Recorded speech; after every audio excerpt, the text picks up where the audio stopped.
So good afternoon and good evening to everybody that has joined us. On behalf of everyone that's been involved in putting together this webinar series, we'd like to welcome you to the second virtual orchard meetup of 2022. For those of you that weren't able to join us last week, this is our second virtual meetup series. In 2021, we launched a virtual meetup series on Honeycrisp production, which was a collaboration between extension specialists in Washington, New York, and Michigan, with support from the IFTA, Root to Fruit, SCRI project. And it was a series that offered space for dynamic discussion between Honeycrisp producers across the United States. This year, the theme of our series is orchard efficiencies, labor, and technology, and we've expanded our team to include all of North America. Our extension team includes Bernadita Solato from Washington State University, who isn't able to be with us tonight, but has been really involved in putting this together. Maria Miranda Sazo from Cornell Cooperative Extension, Daniel Weber from Penn State University Extension, Christy Craig McGuffin from OMAFRA, and myself, Anna Wallace from MSU Extension. This webinar is part of a 4-part webinar series with webinars on Thursdays every other week. And for each webinar, we've gathered a group of panelists who are experts and leaders in the industry for both labor and technology. So this second webinar will focus on specialists in workforce and management and labor. And for the next half hour, we'll begin by hearing short presentations from each of our panelists, and then the remainder of the time will be used for discussion. So thank you again for joining us. If you do have questions about connections or difficulty with your sound or other things like that, you can put those in the chat for us. If you have questions for our panelists regarding the topics that they're covering, we ask you to put those in the Q&A so that we can check off those questions and make sure that all of them get answered. So if you will hover near the top of your screen or the bottom of your screen, you should see a list of options show up, and you can find the chat and the Q&A there. And again, if you put your questions in the Q&A for the panelists. So thanks again for joining us. So Daniel, did you want to start by introducing the first speaker? Absolutely. And I was waiting to see if you were going to mention the question about whether or not the webinar was recorded last time. It was. If you look in the chat, Christy has helpfully put a link to the entire series there. So if you did not get a chance to view that webinar last time, please go ahead and do that. It was a very interesting discussion, and we're happy to have Robert McGraw back, who everybody was very appreciative of what he had to say last time. And so it's good that he's joined us for this panel so he can offer a grower perspective to some of the things that we're talking about today. I am going to introduce 2 people that I invited, one right after the other, before we get into the presentations. And then Christy will introduce her guest from Canada. So the first person I'd like to introduce, and Brooke, if you could wave your hand, is Brooke Dewar. Brooke is a staff attorney at the Penn State Center for Agricultural and Shale Law, and Brooke has been our go-to resource in Pennsylvania for all questions about employment issues, HR, H-2A, you name it. He's been a real driving force about getting the Pennsylvania Farm Employers News listserv up and running, and contributes regularly to the Pennsylvania Fruit News's columns on important political and employment related legal issues.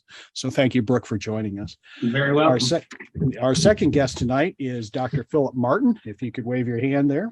There we go. Okay, Dr. Martin is a professor emeritus from UC Davis, and he spent his career making labor the focus of his research interests and has produced an enormous volume of useful information on labor and labor trends across the United States and up into Canada. He has an excellent newsletter, and I want to make sure I get the title actually correct, so I just pulled it up over here. If you give me a second here. It's Rural Migration News. Is that correct? Did I get that right? And I absolutely recommend that you check it out. There is some very useful information in there. And yes, I have read it and I read it regularly. I just wanted to make sure I had it exactly right so I don't steer people to someplace wrong. So thank you for joining us. I look forward to what the two of you have to say. Christy, would you like to begin by introducing John? Absolutely. Thanks, Daniel. So it's my pleasure to introduce the third panelist, which is John Vandevet, and he is our engineering specialist with the Ontario Ministry of Agriculture, Food and Rural Affairs here in Ontario, Canada. And so John brings lots of experience from both the automotive as well as pharmaceutical industry, and he's now switched over to agriculture with us, and he helps extensively with labor efficiencies, in particular with he's done quite a few projects with us in apples. So thanks, John, for joining. All right, so the format tonight is going to be fairly straightforward, and similar to last time, we want to make sure that everybody who's attending has opportunities to ask as many questions as possible of the specialists that we have on hand. But what we're going to do is a little different this time. Each of our invited panelists is going to give a short presentation about things that they consider important, dealing with the issues of labor, the H-2A program in Canada, the SAWP. So we're going to start off tonight with Brooke Dewar, our staff attorney. He's going to give a short presentation. So I'm going to turn it over to you, Brooke. All right, let me get my screen sharing together here. A sec. Okay, should be able to see a slide that says Penn State Law, Center for Agricultural and Shale Law. All righty, let me get my slides down here and ready to roll. Okay, so I'm from Penn State's Law School, which is located on the main campus up there where the rest of the university is. And we have this center. I'm on the ag side. The shales law side of this is because we do have law students who are interested in particularly natural gas issues in this particular state. Odd combination, perhaps. In any event, I'm going to talk about three things that are sort of the hot issues that bubble across the top. The adverse effect wage rate, also overtime, and the IRS and H-2A workers. So how's that for a list of acronyms there and initials that may or may not mean much to you? I will go over these in a sec. That's me. I had about 18 years of private practice experience in Lancaster County, Pennsylvania. And then I was 12 years the chief, or 8 years the chief counsel of the Pennsylvania Department of Agriculture. I was there for another 4 years in another position. And then I've been with Penn State Ag Law Center since 2019. My love for the fruit industry is really all stems from my years at the Pennsylvania Department of Agriculture working for our Secretary, Russell Redding, who's one of my closest professional friends and just a real solid and great person to work for. And he instilled the love of your industry in me. So that's how I come to Daniel as, essentially, Daniel's hand servant because Russell told me to do. So there's our website. If you ever want to go check it out, aglaw.psu.edu, very simple to get to. All right, since we're going to talk a little bit or a lot about H-2A issues, I thought I would just throw up a slide and show you one of my favorite publications. And of course, with Philip Martin here, we have one of the preeminent, experts on so many of these issues here, and I don't want to trample on his newsletter, but this is a nice little resource that was published last summer, and I don't know exactly how often USDA's Economic Resource Service publishes this. But this is as up to date as it can be, which is just a complete examination of the H-2A program with lots of great charts and graphs and all sorts of things that, it's only about 40 pages long, and maybe half of it is really enlightening graphics about the H-2A program. Hopefully you have some basic understanding of the non-immigrant worker program to bring non-immigrant workers over for specific periods of time. And here's, by the way, my PowerPoint has links all over it. So hopefully if you get your hands on a copy of it here through the website, the webpage for this series, you can just click on all the links and get all of this information. Here's a great graphic in there about the geographic distribution of fruit and tree nut sector H-2A workers, and of course gives you the high concentration areas of the dark green, Washington, California, Georgia, Florida, New York comes in there. Pennsylvania, we're in the middle to bottom of the pack, but it gives you an idea. These are 2019 numbers being used here.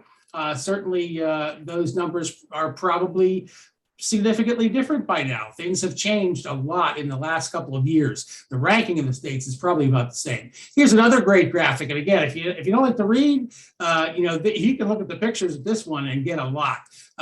This is a great government publication. This is a little chart that shows you the distribution of H-2A workers by different sectors. And you can see that the fruit and tree nuts is about a third of the 2019 usage of the H2A program, and Philip might be able to even tell us if that's grown since that time. It's several years old now, but so it gives you an idea of who's using the program, and obviously orchards are using the program as heavily as everybody else, if not more. So here is a nice graphic in here that shows you the average hourly wages of H2A workers by the different regions of the country, not necessarily by their commodity sector, up and goes back to 2010 up to 2019.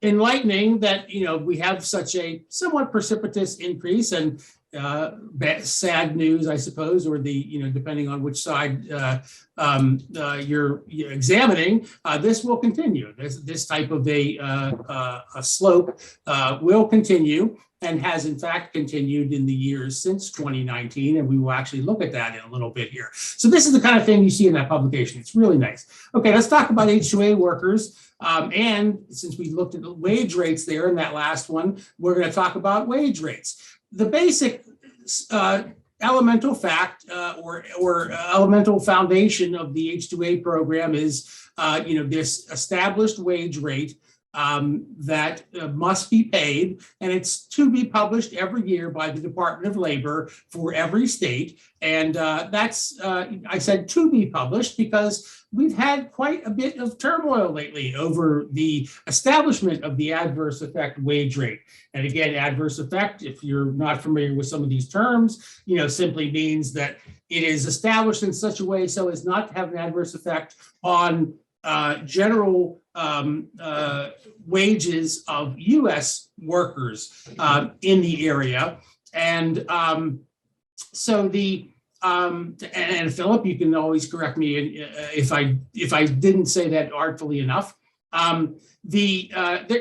There's a basic equation for the establishment of the adverse effect wage rate, which is you got to pay that rate, the adverse effect wage rate established by the Department of Labor, or the higher of, and then there's a little laundry list. Well, the adverse effect wage rate is generally always the highest of those. As you can see, the choices, federal minimum wage and state minimum wage, for the most part in the United States anyway. And I do apologize to our Canadian attendees here for not really paying a lot of attention to them, but I am ignorant of Canadian law. So now we finally have a 2022 adverse effect wage rate, but it really was not easy getting here. And it wasn't easy. It was probably even more difficult, really, getting to the 2021 adverse effect wage rate. And I'm going to tell you a little bit about that story in a minute. Here is the adverse effect wage rate for 2022. So this is essentially your federally established minimum wage for H2A workers. Hopefully the numbers aren't too small and you can see what the ranges are. Obviously we, in these high demand areas of the West Coast, we have over $17 an hour. Gradual, decreases and lesser wage established for other areas, but it's as you can see, the wage rate is a healthy one in some parts of the country, at least in comparative terms. Again, I don't want to overstate it or belittle the immense value of the labor. But in comparison to state mandated minimum wages in most states, this is a significant minimum wage, so to speak. Here's the 2021 adverse effect wage rate. These are both maps that prepared by Farm Bureau. And as you can see, there was a change between 21 and 22. And this is a map that shows you the percentage change between 21 and 22. We see California went up 9.1%, Washington 6.5, Oregon 6.5, New York 4.5. In fact, the entire New England states went up about 4.5. Mid-Atlantic states here, Pennsylvania 10.6. Again, apologize to the our Canadian guests here. And so obviously that's a standout here in terms of, the increase that, occurred in the area of the country where I am. So now how did we get here with these? What is the saga that we went through? Well, it's interesting to me. Maybe that's because I'm a law nerd. I am an attorney after all. But we had quite a journey. November 5th of 2020. This was, of course, not surprisingly, right around the time of the election. All of a sudden, the Trump administration, who had to that point in time failed to perform some pieces and essentially lay the groundwork for the customary establishment of the adverse effect wage rate for 2021, all of a sudden published and announced that, in fact, there would be the methodology that was established by the Department of Labor that was in place, at least at this time, and I think it had been in place since 2010, was to perform this farm labor survey. And they had essentially not done it. I think they had done pieces of it, but it was nowhere close to being done in the year 2020 in order to establish the 2021 adverse effect wage rate. Probably purposeful, hard to know exactly. There's probably a story, and maybe it's even publicly available, but I just don't know it off the top of my head. So they announced they were going to use the 2019 Farm Labor Survey information that had already been used to establish the 2020 rates. And to establish the 2020 run rates and the 2022 rates, and they were going to be identical. So essentially, they were saying that we're going to freeze wages for 2 years. Didn't make some quarters happy, obviously, did not make workers happy. So that was a subject of some controversy, and perhaps others can give a little feedback on how abrupt and sudden this appeared. I had not been following this that well to know, but it did seem somewhat abrupt, and particularly on the eve of the election. And there was also going to be a future methodology change. This was obviously an effort by the outgoing administration to try to essentially tamp down the wage increases that we have been seeing on that on that chart that we looked at. So there was fairly quickly a lawsuit by the United Farm Workers and others. That lawsuit progressed, and there was a court order that essentially enjoined this.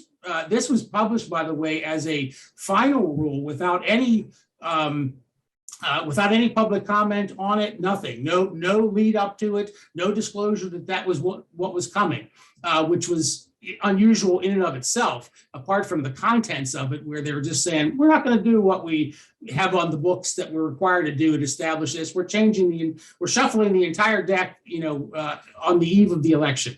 Or that might have been even the day. I forget what the date of the 2020 election was, but in any event, so the court enjoined this from happening. And then the question was, well, what are we going to do? It's December, actually, excuse me.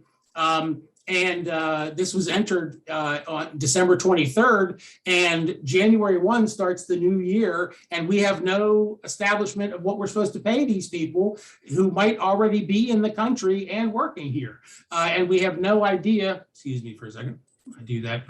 We have no idea what we're going to pay them. So there was a scramble by the courts to try to essentially substitute in a methodology to figure out what people were to be paid effective January 1, 2021 in a very few short days. And many of you who might have lived through this. In any event, finally, that was resolved by a series of court orders, and essentially the Department of Labor was ordered to essentially establish them on somewhat of a quick basis, and then they would go back and figure out. And I believe I got to see that they were to publish the 2021 rates by February 25th, and then there would be sort of an accounting backwards. If people had been underpaid, that would be dealt with. And so it was quite a lot of turmoil and hubbub during those final few months and into the beginning of 2021, because we didn't really have a 2021 rate until February at a minimum, if I remember my history correctly. Yes, in fact, there was the publishing of it on February 23rd, and then at the end of the year, December 1st of 2021, there was a period of public comment on the establishment of the way to set the adverse effect wage rate for 2022. So we were still sort of behind the 8 ball in terms of establishing it in a timely way. And then it did get published December 15th, I believe, as a the rate was established, but there was this public comment period remained open on the future methodology. And then finally in April, there was an order that essentially said, okay, remember all that stuff the Trump administration did on November 5th of 2020? That is officially, finally, and totally thrown out. And the entire matter is closed and remanded back to the Department of Labor to finish out the rulemaking that they started on December 1st of 2021. So now we are in a pattern of waiting for the finishing or the completion of this regulatory process that will then tell us exactly what methodology will be used in 2022.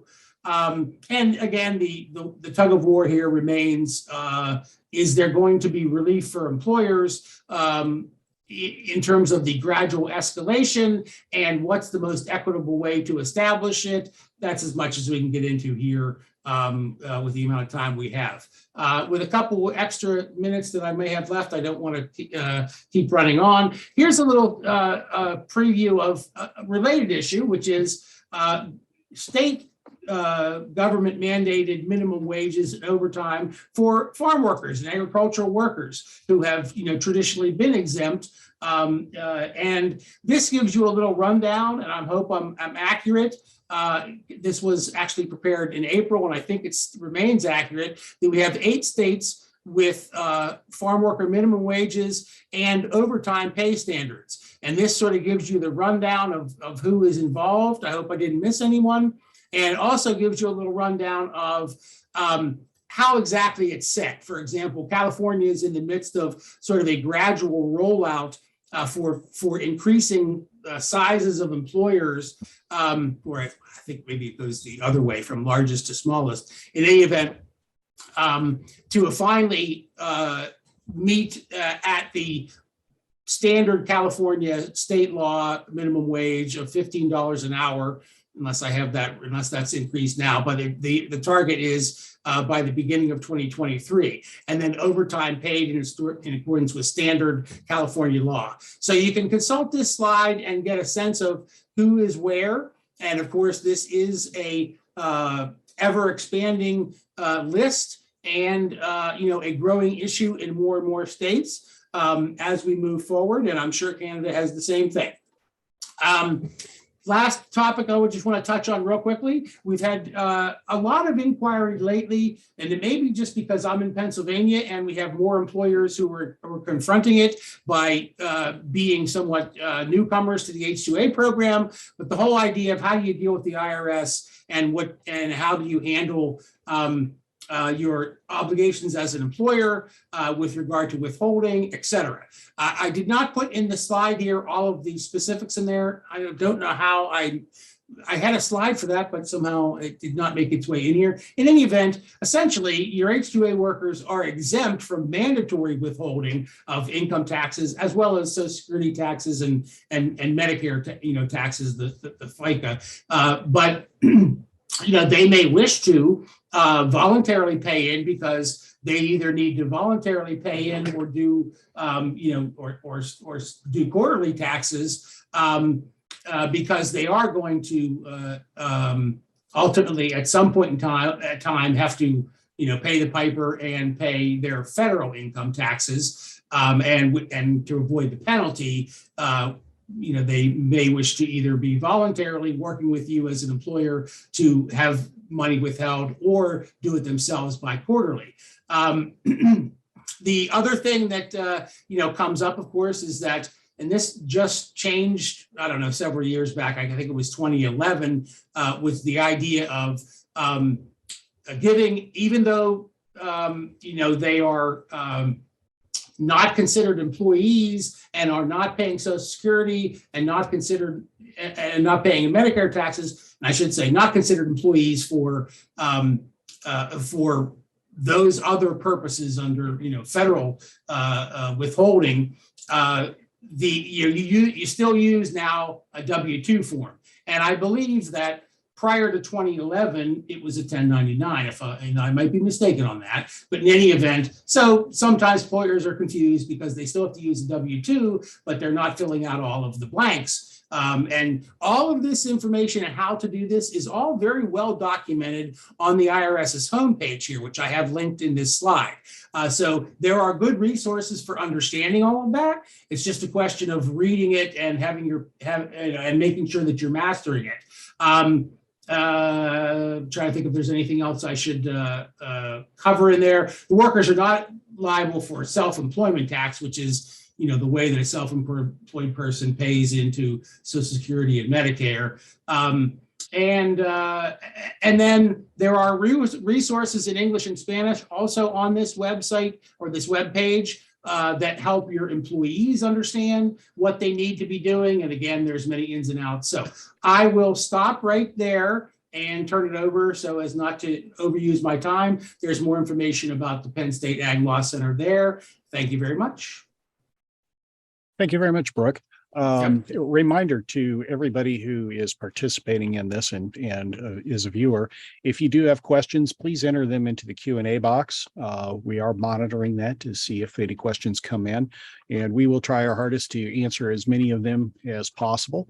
Right now, we don't have anything in. I'm assuming everybody is just kind of listening in and as to what's going on. But as things occur to you, feel free to enter them in there. We will track them as closely as possible. Our next speaker is Dr. Philip Martin, who I introduced earlier. So Philip, if you would like to share your screen, go ahead and get started. Okay, thank you very much. And I want to thank everyone who's joining us this afternoon or evening. I'm going to sort of run through quickly and make sort of three major points. The first is that the US crop and total ag workforce is about half unauthorized, and it's aging and settling. And kind of the new entrants, the fresh blood to the workforce are the H-2As. The H-2As are almost all from Mexico. They're about a decade younger than the typical US crop worker, and they're in the US for an average 6 months. And as you already saw, 2/3 of the H-2As are in fruits and vegetables, and over half are in just 5 states, 3 in the Southeast and California and Washington. The growth is going to be outside of the Southeast.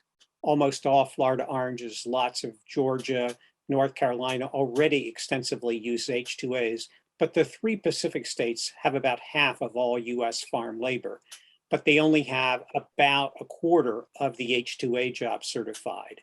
And these are the states that also have relatively high state minimum wages, 840 overtime, or they're working in that direction, heat regs, and a whole lot of other things. The average hourly earnings of farm workers, according to USDA, were roughly $15 an hour in 2020. And the average hourly earnings of non-farm workers were about $25. So that means the ratio was about 60%. At the rate things are going, those numbers are going to be $20 and $30 by 2025. And that means farm earnings will be 67% of non-farm earnings. And that's an historic high. The typical ratio has been 50%. And I have to say, because Brooke spent time talking to us, this is earnings, not wages. USDA interviews only farmers, not non-farmers. USDA does not interview farm labor contractors. And what it asks farmers to do is to report their gross earnings for a particular week, and then the hours worked, and then it divides the two. And that allows USDA to come out with hourly earnings for all kinds of workers, piece rate workers, hourly workers, equipment operators, supervisors. So you often see that this farm labor survey, $15 sounds higher than many people think it is, but keep in mind, it's not wages, it's hourly earnings. And so the question is, what's the response to those rising labor costs? And the first, of course, is mechanization and mechanical aids that make people more productive. The second, of course, are more H2As. They are more expensive per hour, but they're also younger and more productive. And the third is imports. We already import well over half of our fresh fruit. Of course, that includes a lot of tropical fruit we don't produce. And we import about a third of our fresh vegetables. And Mexico is the #1 source of both fresh fruit and fresh vegetables. We have a proposal before Congress called the Farm Workforce Modernization Act, and it's essentially a repeat of the Immigration Reform and Control Act of 1986 with a few twists. So in 1986, we legalized the unauthorized workforce, and we renamed H2, H2A, made it a little easier. And this is kind of round 2 of exactly the same thing. It's not likely to pass. It's been some version of this has been floated around Congress since the late 1990s. And as with everything in Washington, the devil was always in the details, and the closer one thinks that they're getting to approving something, something happens. One question is, what could you do maybe through the regulatory process? And I've thought you could do a lot with multi-year certification of employers, multi-year visas for workers, trying to go to crews of workers like we do with custom combining in the Midwest, and probably favor fewer and larger. The first thing to say is the H2A programs continues to expand. We're up about 16% in the first half of this fiscal year. We're probably going to be at 350,000 jobs certified for the entire fiscal 22. And the reason that's interesting is that Braceros, which was the 1942 to 64 program, they peaked at 455,000 in the mid-1950s, and our workforce was only slightly larger then. So we'll probably get to Bracero levels of Mexican workers or legal Mexican workers if current trends continue by probably 2025. It's important to remember that H2As are concentrated in the southeastern states, and that's why the growth is likely to be in other states. These are the top 5 states, and I already mentioned that the Florida, Georgia, North Carolina are the big 3 in the southeast, but California and Washington is where the program is growing the fastest. Brooke already showed you the interesting thing about adverse effect wage rates. And remember, these are based on the average hourly earnings reported by farm employers to USDA. The survey goes to about 12,000 farmers, about half of them respond. USDA does the divisions, it publishes an annual average in typically November of every year. That's what DOL uses to set these adverse effect wage rates. What's interesting is we've got a $5 spread between the lowest AWERs in the southeastern states where the program is largest and the West Coast where the program is growing fastest. So it's from about $12 an hour to over $17 an hour. The important thing to know if you look at fruits is look at the yellow. That's the share of the jobs that were certified to farm labor contractors. Okay, so what makes H2A different from Braceros is that farm labor contractors are accounting for about half of all the jobs that are certified. Back in the 1950s with Braceros, employers formed associations. They created housing, dorm type housing typically, and the association brought in Bracero workers and often moved them from one farm to another. Today, labor contractors are playing that role. And instead of, some of them have dedicated housing, but in many cases, the big labor contractors are using hotels and motels. They take out the normal furniture, they put in bunk beds, and they can house 4 H2A workers per room. If we look across US agriculture, it's divided into about 35 separate sectors called National North American Industry Classification System, but really only 5 matter for farm labor. The most important is crop support, which is the technical term for non-farm employers who bring workers to farms. The biggest single segment are labor contractors. They account for over half of crop support. Then comes fruits and nuts, then comes vegetables and melons, then greenhouse and nursery and dairy. And those 5 sectors account for over 80% of the farm wages paid, over 90% in a state like California. Brooke already mentioned that, to my mind, the action going forward as the H-2A program expands may be in the states rather than at the federal level. And what the states are doing is raising their minimum wages, and they're also putting in place overtime requirements for farm workers. So for most California farm workers, the standard is already overtime wages after 8 hours a day or 40 hours a week, and it's going to spread to other places as well. So with labor costs rising and wages likely to continue going up, what are the responses? Well, the 3 big responses are mechanize wherever you can, use aids to raise productivity, bring in more H-2A workers, and switch and import commodities. And we've done a lot of mechanization in agriculture with a lot more in the works. If you look at all the venture capital that's going in to trying to develop all kinds of robotics or machines to replace people.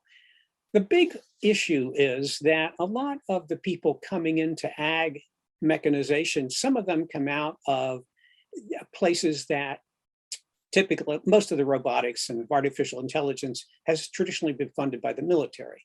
And when you're working for the military, it's all about the performance of the robot, not the cost. But working in agriculture, it's typically more about the cost and the performance. You don't need to get every apple off the tree, but that machine's got to be cheap, it's got to be durable, and it's got to be able to continue working. And it's been a big mindset change that the companies have to go through to realize that if they're going to develop machines for agriculture, they've got to focus on low cost, lots of durability. And we may have to wind up rethinking about how we grow particular crops. So for example, should you develop a machine that can imitate a human hand and eye and pick the strawberry in the field, or should you have people just pick strawberries into bins, take them to a packing house and pack them into clamshells there? This is strawberries are already a very expensive commodity to grow. And if you're going to change the structure in the field to use machines, you're taking a commodity that might cost $90,000 an acre and raising the cost of producing it by another $10,000 or $20,000 an acre. It may be smarter or cheaper to just pick faster and then do the packing where you can use technology. We all know about controlled environment agriculture and how much venture capital is going into producing especially leafy greens and some vegetables and other vegetables and some small fruits. And there, the idea is you can build technology right into your production facility. So you get much higher yields per unit of land and can much more easily do organic and things like that. And I don't know how fast this will spread. I don't know how much people will pay premium prices for CEA fruits and vegetables, but an awful lot of what's imported from Mexico is produced under CEA facilities, not greenhouses, but hoop houses, et cetera. In addition to mechanization, you can do mechanical aids. So we already are redoing the way we do many orchards with dwarf trees and fruiting walls and all sorts of things like that. But remember, there's always the little things that people don't think about. Picking tree fruit has traditionally been done by individuals who earn their own piece rate. But if you're going to use a mechanical aid, then you've got several people picking into a bin and they've got to share the piece rate. Sometimes that culture change can be difficult. It's sometimes people say easier with H-2As because they have to do the job they're assigned to stay in the US. There's also a lot of work trying to raise productivity by putting robots out in the field. Remember, fruits and vegetables are 90% water, and you're doing a lot of carrying things. So if you can put a robotic device out there to reduce the amount of carrying, that raises the productivity of people who are actually then doing harvest work rather than carrying what they've harvested to someone else.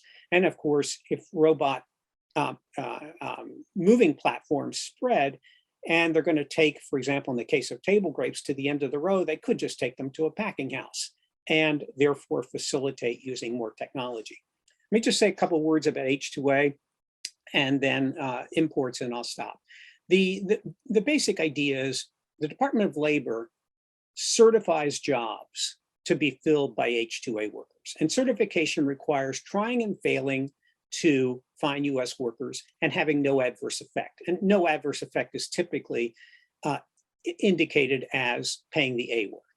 And about 80% of jobs that are certified result in visas being issued. So why is it only 80%? Well, some growers don't follow through, and in some cases, the same H2A worker can work for 2 or more employers. H2As cost more.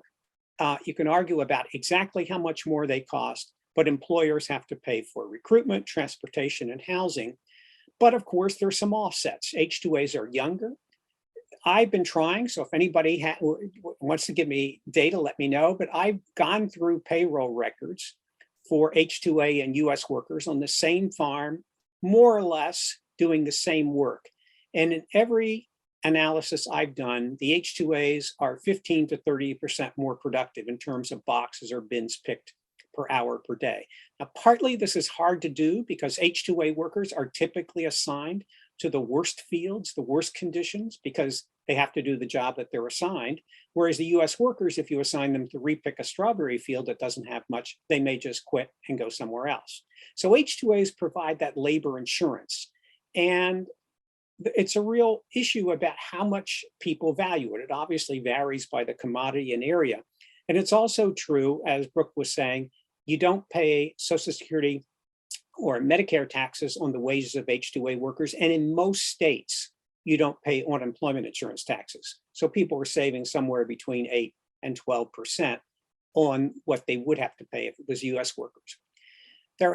This Farm Workforce Modernization Act was passed by the House last March, and it essentially repeats IRCA. If an unauthorized worker who did some farm work can get a 5.5-year permit, and then can become an immigrant if they continue to do farm work. The same proposal would streamline the H2A program, give 3-year visas for H2A workers, let them stay in the US so they could work for several farm employers, allow dairies or year-round operations to use H2A workers, and then, as Brooke was mentioning, freeze this adverse effect wage rate, study it. But farm employers would have to use E-Verify to check new hires. I mean, the more you read through the details, the more questions you can raise, because yes, a certified agricultural worker, as they're called, would have to continue to do farm work. But if you look at the fine print, you could get credit for the work you didn't do due to illness, pregnancy, COVID, unfair termination, a whole long list of things. And the real question is, how much more work will currently unauthorized workers do? We know from IRCA, there was a huge amount of fraud, so people never did farm work, and those who did got out of ag pretty quickly. The second thing that Brooke also mentioned is that the Farm Workforce Modernization Act would switch from 1 A-work per state to 5 or 6 A-works per state. So now you would have an adverse effect wage rate for each job title. So it would be different for equipment operators than it would be for crop workers, and it would be different for livestock workers, and it would be different for packers and packagers and everything like that. So it's important to keep in mind that if this were to pass, there would be changes both for unauthorized workers and changes in the H2A program. So what could you do if that doesn't happen? Well, the big thing we should do is we've got 10,000 unique ag employers applying for H2A workers each year. They really, I was hired by OFLC to look at their processes. So I sat in Chicago with the people.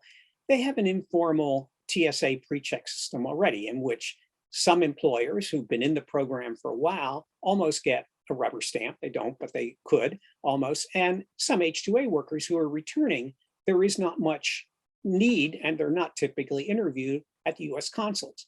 So we could formalize a TSA pre-check system in which employers would simply send a contract to the returning worker. The worker would use that contract and a multi-year H-2A visa to come in. These would be faked right away. So you'd have to have the people at the border call the employer and verify it. But it would be a win-win for both employers and employees. You could then fly people, or people could fly rather than take those long bus rides. You could also have people coming with crews coming with their own supervisors and drivers. If you have to do any training, you do that in the off season at home. And I do think this is a complicated program, and it's definitely worth favoring fewer and larger recruiters. It's having small employers use associations or labor contractors is probably going to be better in everyone's interest just because of the complications of the program. So that idea of multi-year crews and fewer and larger probably makes sense. The final big response in that is more imports. We already import, as I say, well over half of the fruit and a third of the vegetables, and most of those come from Mexico. The big three imports from Mexico are avocados, tomatoes, and berries by value, and especially berries are going up rapidly in terms of value. As you know, we've had an agricultural trade surplus in the United States for a long time, and most of US agriculture supports free trade. But remember, not Florida and the southeastern states. But as imports rise from Mexico, and the seasons keep getting longer, we already have had Chile and Peru in the southern hemisphere, and that's mostly in the winter, but Mexico keeps extending the system. Are we going to get more protectionism in the fruit and vegetable industry? So far, that hasn't, of course, hit apples because apples were a net exporter of. But I do a lot with the U.S. International Trade Commission. It used to be that the complaints were that Mexican tomatoes or Mexican blueberries or something else were being dumped at below cost in the U.S. More recently, we've seen those complaints talk about child labor and forced labor in Mexico. And so we've been looking in Mexico, interviewing farm workers. And it's probably important to keep in mind that we have about 2 million Mexican-born workers in US agriculture. And remember, they're getting older and they have relatively low levels of education because they arrived in the 1990s and before the 2008-2009 recession. There's about 750,000 workers employed in Mexico on farms that produce fruits and vegetables for the US.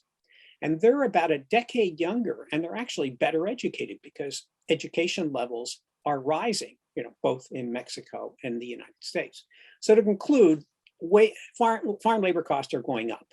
And if we have a stable demand for labor, the US workers are going to keep getting older, they're going to exit. We're going to go, I think, from about 60% farm earnings, farm costs being about 60% of non-farm to being about 67% by 2025. And a lot of the action in terms of farm labor costs is going to be at the state level. Within the industry, there's going to be a lot of looking at mechanization, mechanical aids, and there will also be, and it'll vary by commodity, and there could be some potential changes to the H-2A program. We could move to doing adverse effect wage rates by job title. We could look at TSA pre-check type systems. I'm not sure which way that will go. As we do the newsletter, you can always find it at just at migration.ucdavis.edu. And one of the things that we've been doing, USDA will be coming out with a couple of updates to what Brooke was showing you, I think in July, but looking at the status of hand labor and the mechanization, migration, and import options for particular commodities. I think there's one on apples and lettuce and a bunch of other things. Plus, we've also done some looks, it's really Census of Agriculture and unemployment insurance data at particular states and the status of farm labor. So let me stop there and I'll stop sharing and we can move north to Canada. Okay, before we move on to John, I would like to make mention of something here, and that is Philip sent me a copy of the Rural Migration News from February 2021, and it specifically talks about hand labor and apples. We'll try to get that out to you someplace. Anna, do we have a location where we could upload that so people could get that afterwards? We don't right now, but we will make one. we'll find a place to advertise. We also have to find a place to host all of the PowerPoint presentations that have been shared, and we will make sure to do that for the entire webinar series as we're able to. Yeah, thank you. Yeah, because it is an interesting read, and I think people will find it really useful. Okay, Christy, would you like to introduce John again? Yes, absolutely. So John, I'm going to hand it over to you. So once again, I'd like to welcome John Vandevet. So he is the engineering specialist with the Ontario Ministry of Agriculture, Food and Rural Affairs. So John, you can take it away. All right, I will get set up here.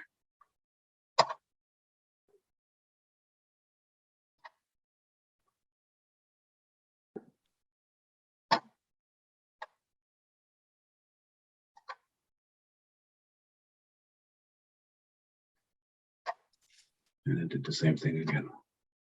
No, you're good. Am I good? All right. Yeah, we're seeing presentation. That's good. Perfect. Thank you. Okay.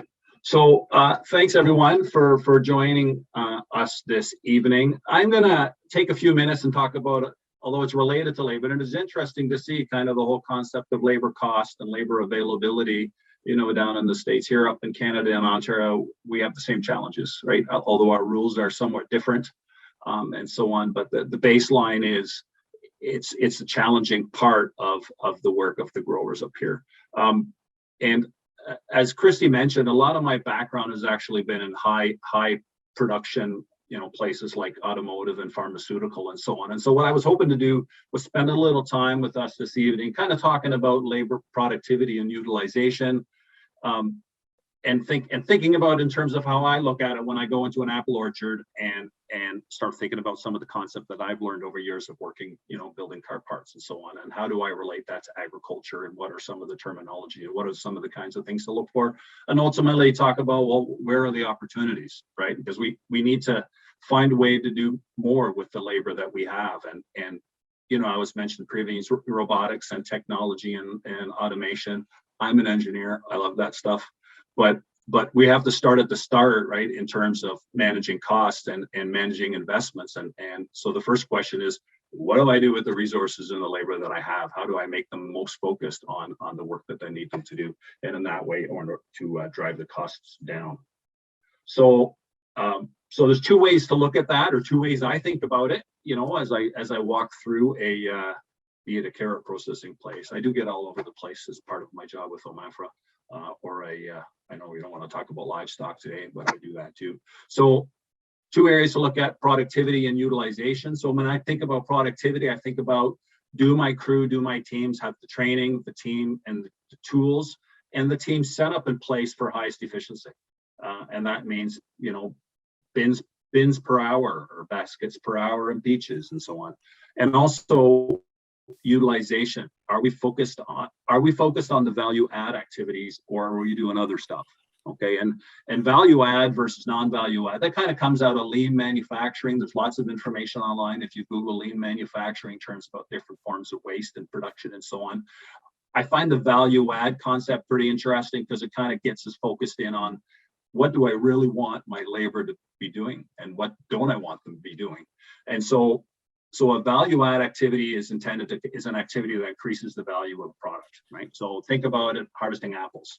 The action of me picking an apple, you know, placing it in a bag, that increases the value of that apple. Walking that bag full of apples from the tree to the bin to get dropped off, that's a non-value add activity. I'm not increasing the value of that apple at all. And if you think about it that way, when you start breaking down what your crews in whatever field, in this particular case, harvesting apples, an example, are doing, then I want them to be spending their time harvesting the apples and increasing the value, and not on the non-value add. So you can start break down how do I make my process more efficient? How do I bring my tools more efficient? How do I set up my teams to be more efficient? So just to throw some examples at you of what we found, this is back in 2017. We actually spent quite a bit of time over a full year doing productivity studies and cycle time studies at a variety of different orchards. So we did apple orchards, we did peach orchards, we did some pear orchards and so on. And productivity was a measure of, so we did traditional studies as I would do when I worked in automotive, in terms of understanding what the productivity of the labor were, right? How many bins of apples, how many bags of apples, how many baskets of peaches per hour were we achieving per operator. Cycle time study is a slightly different study. It breaks down an activity into the individual steps, and then we understand from there, the labor content for each of the step in the activity. So breaking down a cycle time study you could do for like making coffee in the morning, right? I fill the jug with water and I walk over to the coffee, and you take each step and you time each individual step. And so it was pretty interesting when we conglomerated all the numbers together. And I know we don't have a whole lot of time, but the basic thing was interesting in terms of overall productivity. There was 100% variability in productivity across orchards. That's the same apple variety. For the most part, a lot of the orchards here are all low density. So it's very similar orchards. From the outside look the same, but the productivity of their labor was quite different. And a couple things came out of that, right? I mean, we have a survey that I think goes out every couple of years to the growers where they can write down what their productivity is. They weren't actually measuring anything though, right? It was just based on kind of the rough guess of where we were in. And ironically, the survey results kind of aligned fairly well with the mean or the median of the work that we did, but this variability was shooting out massively on both sides. And it kind of spoke to me about as a grower or as a producer, I don't want to score myself against anybody else. I want to score myself against myself, right? And I want to measure then how I am doing, and then say, okay, how can I do better? And then see how you can drive those numbers in a better direction by trying different things or thinking about different things. The other thing that we discovered by doing the cycle time study, that harvest crews are spending 16 to 20% of their day walking, not picking apples, not that value add activity of picking apples, just walking. And this is not about, I finished the block and I'm going out to do another block. No, this is just in block. This is just moving from the bin to the tree, moving to move that ladder, moving back again. And that was a piece that really struck me when you start thinking about, well, how do I increase the efficiency and the productivity of my workers? I want them to spend more time picking apples and less time walking. I have 20% there. I'm never going to get that to zero, but I can get it better than 20%, I'm quite sure, in many of the places.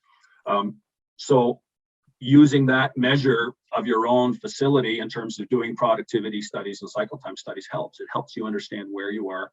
And I get it as an investment of time, but investments come with returns, and that's what we're trying to achieve here. The other thing that was really interesting to do was just watch. And often, I think a lot of the growers, particularly during harvest seasons, is busy and they're driving around with lift trucks, picking up bins of apples and doing all this stuff. They're not actually watching what their people are doing. And that was another thing that really struck me as we were there. Here's a couple examples, right? One, sitting with the grower, watching their growers harvesting apples. And you could really see that the harvesters, the members of the crew that were on the outside of the row from the bin, were really struggling to get from the outside of the bin, outside of the row of trees, to the bin in order to drop off their bags of apples. So it's all lost harvesting time, lost productivity. And so I mentioned that to the grower. The next time I was there, he gave a couple of his guys on the crew pruning shears, and that guy would go ahead and every fourth or fifth tree, he would cut a way to get through to the bin in order to speed up the harvesting process and increase the efficiency of his labor. And I'm sure since then he's changed his pruning practices. Another example, just watching, that if you weren't watching, you would never see a peach orchard where the empty baskets coming to the harvest crew wasn't keeping up with the rate of them picking the peaches. So they would pick their peaches, fill their baskets, and then wait, right? So they're not picking any peaches, right? And so it's just lost productivity and additional costs that is being accrued in those kind of conditions that normally, if you're not watching there as a producer or a grower, then you wouldn't see these kind of opportunities to improve your productivity or improve the utilization of your crews. So here's another example that was kind of interesting. Once we had all that data across multiple orchards, we started working with the data and put it in a graph. And one thing that was really kind of became interesting, you can see from the graph on the top here, harvest crew size matters. and you can see as you're increasing the size of the harvest crew compared to the bin, you are increasing your average rate of harvest, or bins per hour or whatever, is actually reducing, or the amount of time you're spending per bushel is increasing. And it kind of makes sense, right?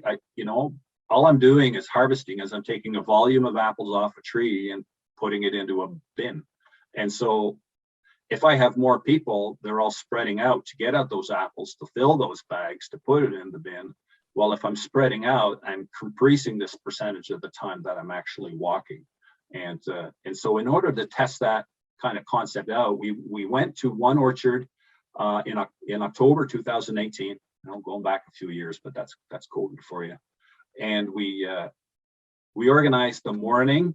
We used his regular crew in this particular place, used 15 to 16 harvesters per crew, filling a bin, and it took them on average 9 minutes to fill per bin, fill those bins during that time. Then they had lunch, and then in the afternoon we were in the same block on the same trees with the same crew, but we split their harvest crew in half, and so they had 8 harvesters filled per bin. And they did it in approximately 13 minutes on average instead of 9. So I had half the labor, but not double the time. So you can see I actually picked up efficiency on person hours per bin by doing it that way. Now I have to acknowledge, right, that there is, if I'm dispersing my teams further and having more bins moving in the orchard, I have some more logistics to go with that. But you'd have to work out the balance to see where that actually fit. But I still believe that there's opportunity there. But that comes out of measuring, right? And the grower only really kind of said, oh, okay, yeah, that makes sense, once we actually went and measured it and showed them the numbers. I think this is almost my last comment, I think, tied to this. So there's hopefully be lots of time for some questions and things after this. Production planning. And one of the things I learned, part of my previous life, I ran a manufacturing facility too, where we had lots of CN machines and mills and things making things. And one of the things I learned there was work expands to fill the available time. And that's one of the things I learned in that place. And we had a great team working at that place. But when we took the step of setting up the raw material and the drawings for their next job next to their CNC machines, their productivity actually increased, right? Because they knew I have something to do after this. And I learned from there timely communication of the work plan and to include subsequent tasks. What is the next block we're going to do? Where are we moving next? And those kind of things, helps people to understand there's something else that they got to do, so they don't need to slow down and slow down in this particular row of trees in order to get to that break or get to that lunch, but to keep moving forward and packaging their apples or peaches and so on. And the other thing I learned and watched in some of the orchards I was at as well is just managing those transition activities in order to improve that labor utilization, right? So your harvest crew, when they're moving from one block of trees to another block of trees, they're not picking any apples, right? So their productivity is zero. So being smart about how I manage those transitions, and again, timely communications, right? I've seen orchards where the crew would get to the end of that last row of that last block, everybody's standing around where that last tree is getting harvested, and then they wait for somebody to tell them where do we go next, right? And there's a lot of lost person hours in that time. So managing those transitions from knowing ahead of time where we're going to go next, right, is important. And if it's far, maybe you don't want them walking 200 or 300 meters to get to that next block. Maybe we want to find another way to do that, because it's a lot of lost energy in doing those kind of things. So hopefully that gives you some things to think about. I mean, it's all about, you know, measuring and observing the operations that you have going on, be it pruning, you know, be it tree planting, be it field crops or you know, berry production, or showing what measure what's happening with your particular production.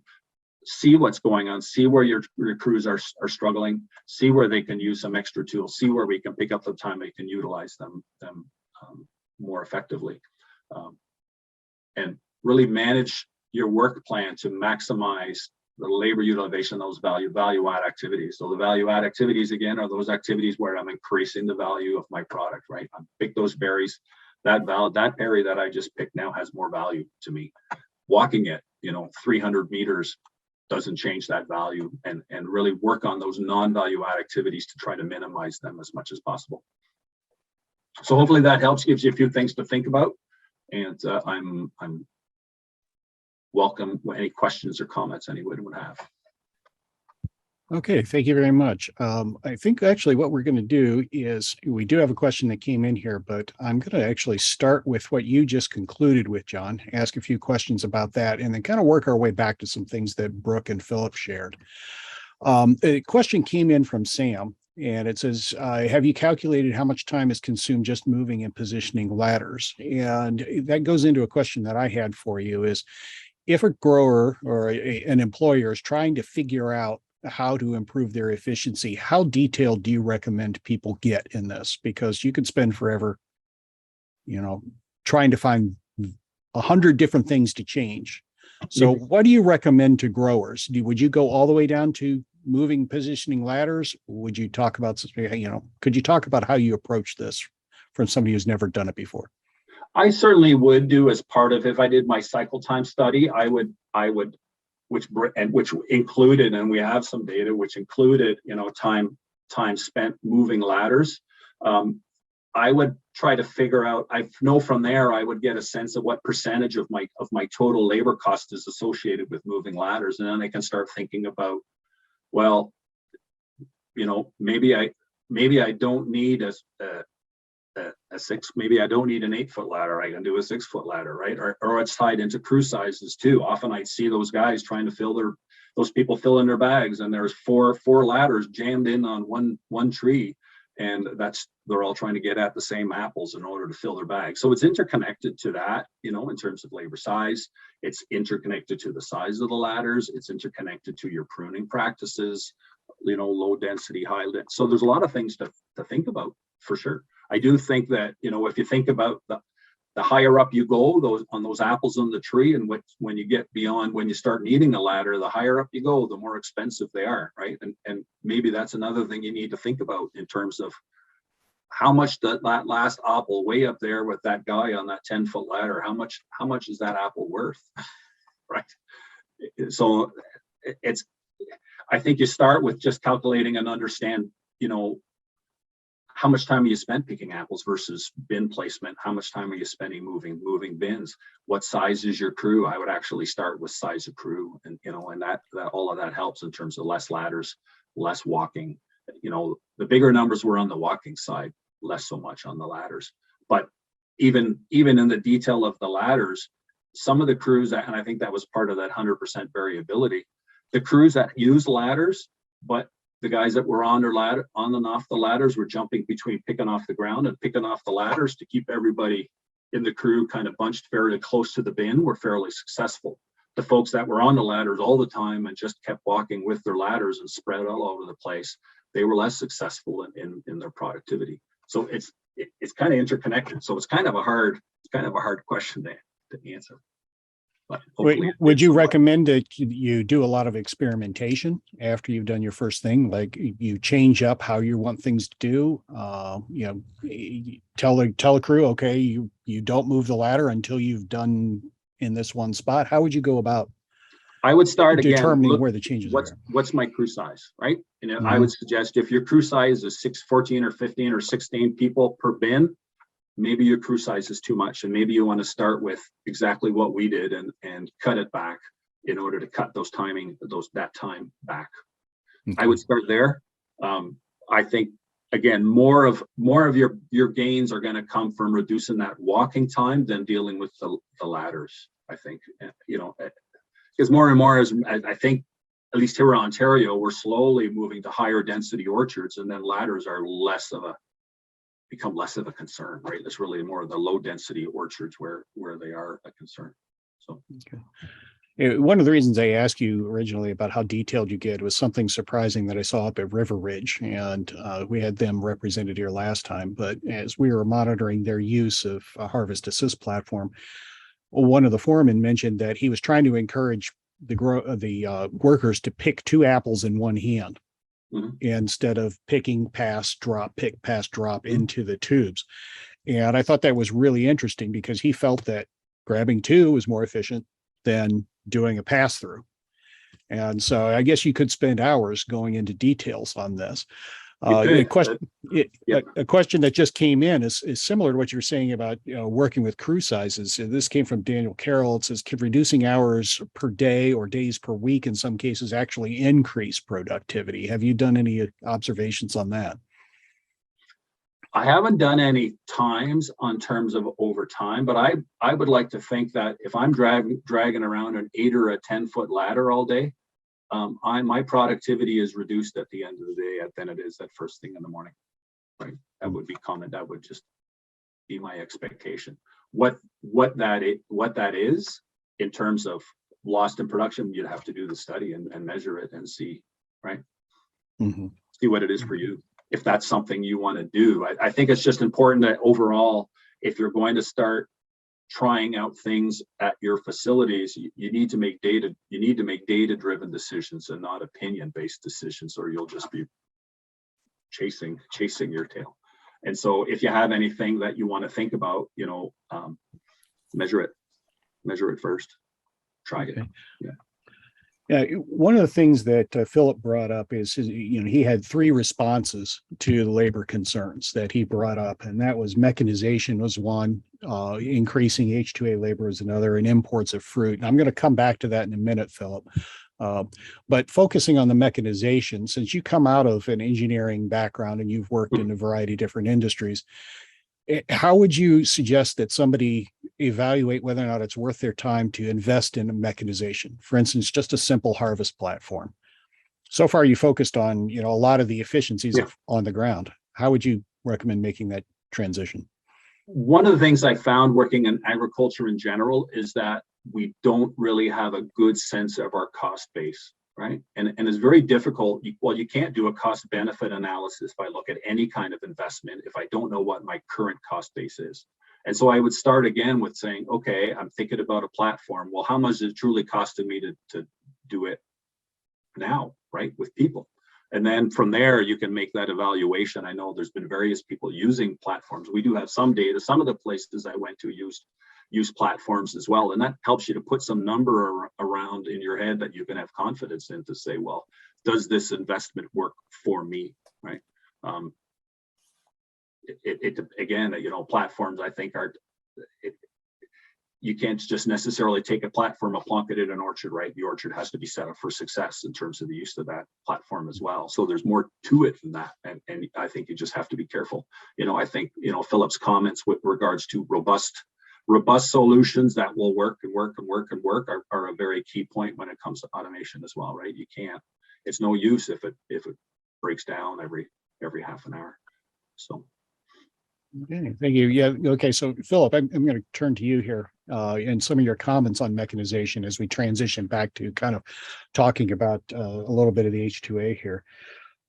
You mentioned that the question is whether or not you develop machines to do the work of the human, or if it's better to develop a machine to do the processing after the human's done the thing the humans are good at. If you've got a chance to attend the next 2 that we have that deal with mechanization, I would like you to pose that question to our ag engineers, because there has been a lot of effort involved in, developing machines that replicate the efforts of man. But you did also mention imports of fruit. And what are your thoughts on whether or not that plays into the concept of food security? What do you see as that in the future? Do you see that we should invest more in getting more H2A labor in, or do you see that imports are going to be a bigger role in the future for the United States. Say something happens where politically it's not feasible to continue to import food. What are your thoughts on that? Well, part of the reason I mentioned that U.S. Ag has been a free trader. U.S. Ag is an industry that has wanted free trade because traditionally, U.S. farmers have thought there are more opportunities by having free trade in agriculture rather than problems from imports. So if you look at where U.S. agriculture is, corn, wheat, soybeans, pork, et cetera, they want free trade. Florida is different because Florida, especially vegetables, got their start with the Cuban embargo of the early 1960s. And so they're competing with basically winter production in other places. NAFTA put Mexico on the map.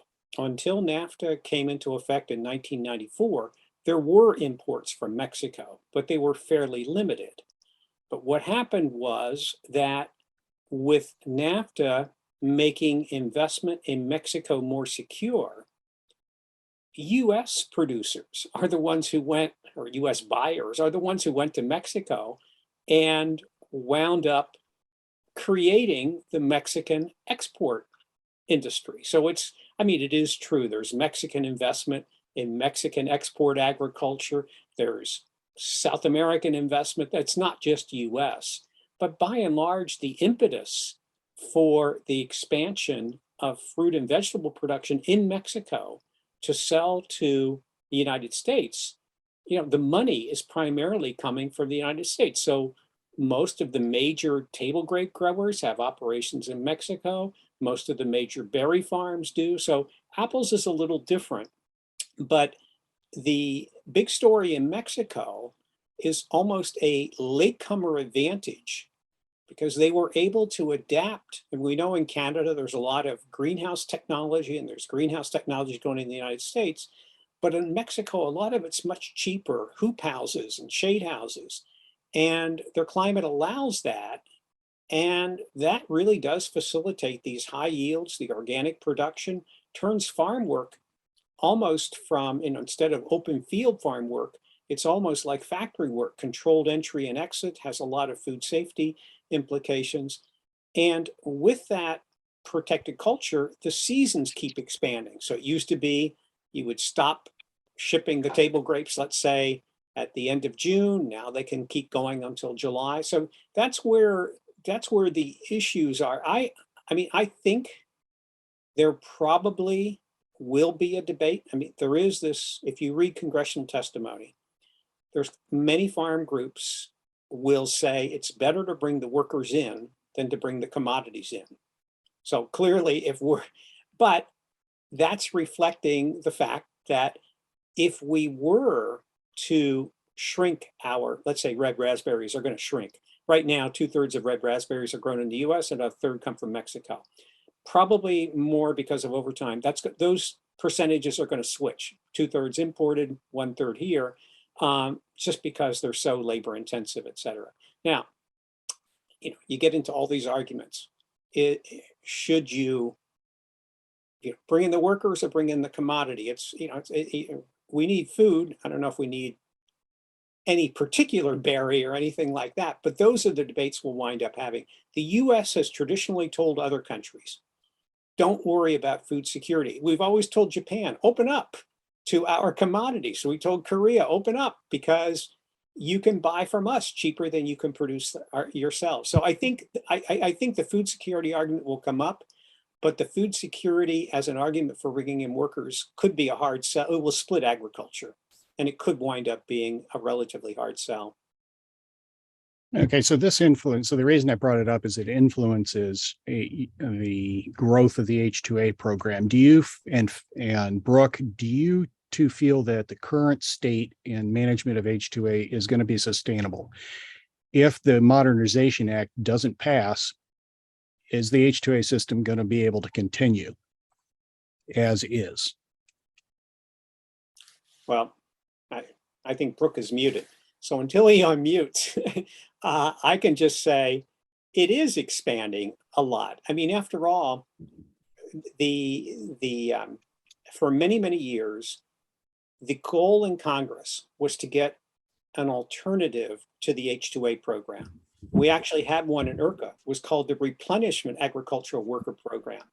And it was a free agent program that would have allocated or let's say 100,000 people come in, and they would have floated is the word they used, floated from one farm to another. They would have been responsible for their own transportation, their own housing, and everything else. And of course, it was never implemented. And so many people still want an alternative to the H-2A. And what they often talk about, and there is a pilot in the Farm Workforce Modernization Act, 10,000 workers will be allowed to come in and float. Now, I'm just not convinced that that's really going to work, because you know what's going to happen is that a slumlord is going to rent a place to 100 people, and there's going to be some terrible accident, and it's going to come out that those workers were employed by a Driscoll's grower or somebody with a brand name. And even if they are not liable, it's a slumlord who did the thing, it's still going to come back to bite whoever's got a name. I think that while H-2A is difficult and expensive, if people can handle the recruitment correctly, and following John, if they can get the efficiencies, if they use workers very productively, you're comparing an aging and settled workforce against a young and flexible workforce. And if you look at the numbers, apparently a fair number of growers are saying we can make this work. And that's why we're seeing expansion. Yeah, part of the reason I asked this is of concerns about the increase in wages. And this was actually posted also by Daniel Carroll here again. With the large increase in the AEWR between 2021 and 22, are any of the panelists aware of the wages for non-H-2A workers going up and down with the arrival and departure of H-2A at the farm level? So you were projecting $20, $30 per thing. You know, what's the status view on the wages? Is a small grower going to actually be able to afford this? And can you address Daniel's question too? Well, we know the history of agriculture is the 85% of US, according to USDA, 85% of US specialty crops come from farms with sales of over $1 million a year. I mean, the concentration of production, the big four lettuce companies, et cetera, I mean, the concentration of production in some of these commodities is already very big. And we were talking about people who have 20 or 30,000 employees at peak. And if they have lower per unit costs, we know how it works in dairy and a whole lot of other commodities, there will always be small producers. Traditionally, what's been happening is you get big or get out. And I think those squeezes are going to continue. It's not as if everybody will get pushed out, but if there are, I think there are economies of scale in managing H-2A workers. I think there is economies of scale in producing a lot of the commodities as well. And there's certainly economies of scale when we start using more machines. So I think many of the trends are going to speed up the shift toward fewer and larger producers in many commodities rather than slow them down. I could be wrong, but that's been the tradition. When costs tend to go up, you do tend to get a faster shift toward fewer and larger. And I think that's probably what I would expect to happen. Brooke, did you want to address Daniel's question too, or? No, I think Philip said it all. He's got a lot more experience in this than I do. And I think that is the inevitable thing that I would think of too, which is, it will be the larger players in this field will ensure that the program, continues, and the players in this field will get larger. And so I think that those two things will mean there's not going to be hitting a wall, but B, I do think that that there's no way around it, that the larger operations bring in more workers, will happen. I just think it's, for all the other reasons that everything goes that way, this will need to go that way too. So is that an endorsement then for smaller growers banding together to form an association? Well, that's the other side of it. And I'm not as experienced on, the history of something, but I do think that's true. And I think that it's inevitable that will come up too, is that maybe, reform in the farm labor contractor area might be something that state governments can take on without as much controversy as, that's not as a third rail, that's not as third rail of an issue. And that may end up being something that should get some attention on behalf of the small, the small operators, is that, we need something like a farm labor contractor, but maybe not this exact model. And maybe we need to band together, right, in some way. I've always been a big fan of, cooperatives, may have their cycle, just, cooperatives as the business structure, the preferred business structure. I just see that as something that's got to grow in the future, back or come back, and I think that this may be, this is another area where not only marketing, but obtaining your labor, through a cooperative format. Okay. All right, we are hitting up on the 8:30 end time here. So I'm going to ask one last question if Brooke and Philip would like to respond to it. And then John, if you could offer some concluding thoughts too. In the discussion you just had here about, making sure that labor remains affordable and the big people, not being the only ones to survive. For somebody who's not in H-2A labor at this point, has no H-2A program, associate, or affiliations at all, would you recommend that they learn the ins and outs themselves, or would you suggest that they go ahead and go with a consultant to get involved, and then once they're established, consider moving on, or so forth? Brooke, you want to answer that first? I'm not sure I'm qualified because I've never personally dealt with, the labor contractors. So it sounds good in theory, but I'm not. I have to defer to Philip on that one. Well, I think that unless a small and medium-sized grower already has employees that he or she trusts to recruit, I mean, the idea of a small grower who's never used the H-2A program, finding capable workers and ensuring that all the I's are dotted and T's are crossed, that's a big lift. And there are plenty of credible associations. There are actually also good labor contractors out there. Of course, there's also bad ones as well. And, it's the old rule. If somebody tells you something that sounds too good to be true, it probably is. And there are a lot of smaller labor contractors who charge workers for jobs. After all, they're going to be earning 10 times more in the US than they would earn at home. And that's unlawful. That's against the regulations. Employers pay all costs. And of course, there are employers who don't provide the good housing, and there are employers who try to charge for food. I mean, there are all kinds of little things that come up. But I mean, I would tell a person getting into it, if you're going to do it right, because I see a lot of where things go wrong. And it turns out to be, granted, you may not get caught, but if you do get caught, it's far more expensive than if you did it correctly the first time. Okay. And John, is, I'm of course asking a lot of these questions about small growers because we have a lot of them in Pennsylvania.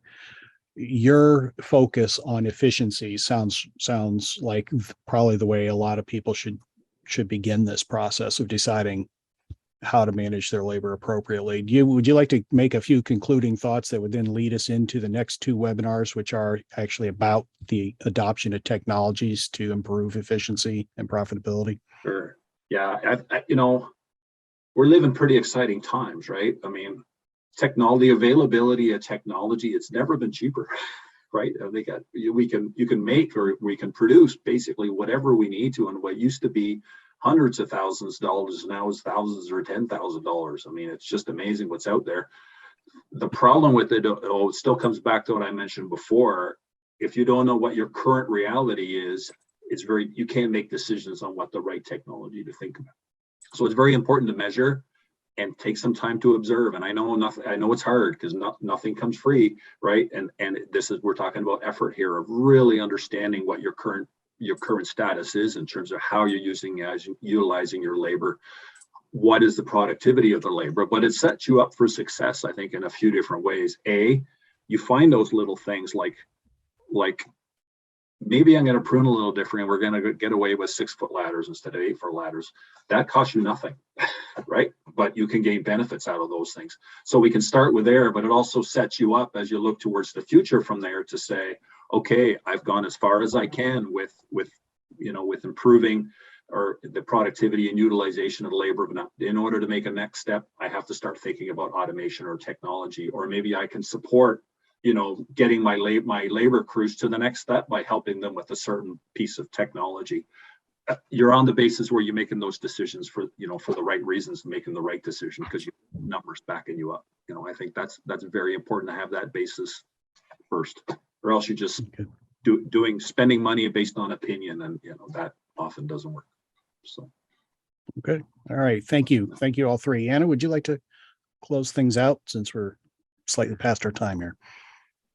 Sure, yeah, I'll keep concluding remarks brief.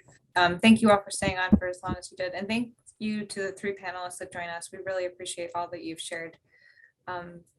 We will make this recording available online shortly on a couple of our different extension websites. And then I hope that the rest of you and others will join us for the next webinar, which is on June 30th. And as Daniel said, that will focus on technology. We'll have two webinars focusing on technology, one with a grower experience type of panel and another with more specialists that are developing new technologies. And so we hope that you'll join us for that.